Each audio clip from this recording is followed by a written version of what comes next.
As we live longer than ever before, this presents real problems for brain health.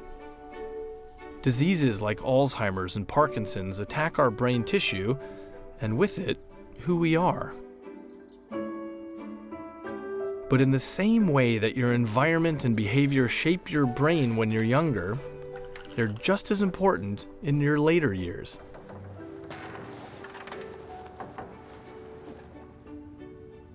If you don't mind me asking, how old are you this year? Oh, I'm just 94. Okay.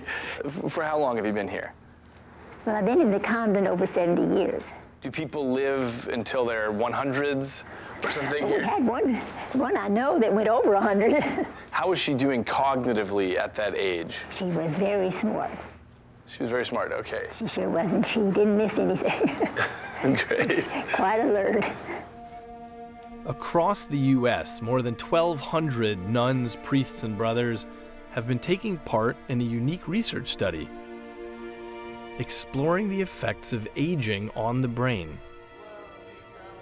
I really figure the sisters are a good study group because we're kind of stable. You know where to find us. Each year, the participants have to provide detailed records of how they spend their time.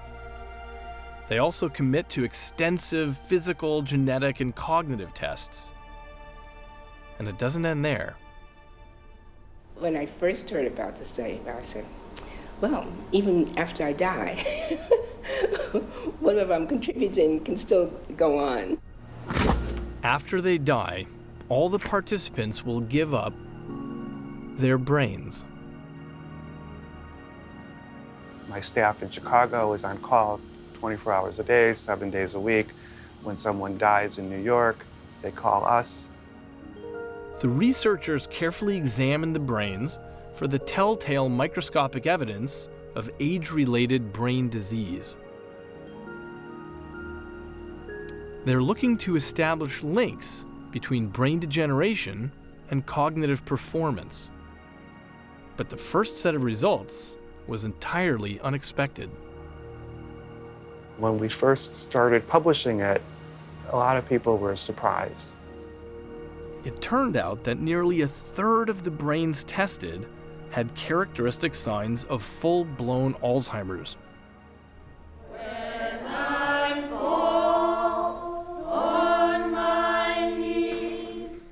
But the cognitive tests revealed that the brain owners had shown no symptoms of this terrible disease. Their brains were sick, yet they remained unaffected. It didn't make sense. What had happened? I have a game on my smartphone, Ruzzle. And some of our sisters have been involved in teaching, nursing. Having responsibilities, learning new skills, keeping the brain active. This was protecting the nuns from the cognitive symptoms of the disease. I am interested very much in science. I love Scrabble. I drive the sisters to the doctors. Mass every day, and if I didn't have that, I'd be completely nuts. Even as parts of the brain tissue degenerate, mental and physical activity can build new pathways for solving problems. This is called cognitive reserve.